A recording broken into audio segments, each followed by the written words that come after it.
Turqia që sot do kthehet në Sahara, do bëhet hartë e re. Sa do zgjasja aty?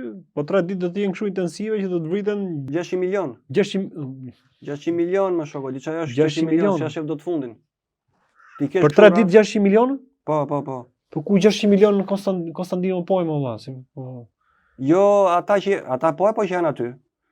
Ata për 3 ditë vritën gjithë botën apo ku 600 milion. Do futen 18 shtete brenda aty në atë territor 600 milion veta? Po, do bombardim nga ajri, bombardim nga deti, bombardim toksor. Do ketë më Turqia, do jetë Sahara, shkëndëtir komplet. Gjithë Turqia. Siç po bëjnë gazën tani atje, ashtu do bëhet Turqia. Edhe Europa, gjithë vendet e Europës, duke filluar me Gjermaninë. Edhe Gjermania. Po, ajo është koka e Europës, ai do e hajë para. Edhe pastaj që mos them këto detajet kush do e haj, kush do i bie këto. Neve zona bie njëri, mos keni merak. Pra ne po rritën shtëpive në Shqipëri, bleni shtëpi në Shqipëri, po vin gjithë nga gjithë bota, po blen shtëpi në Shqipëri.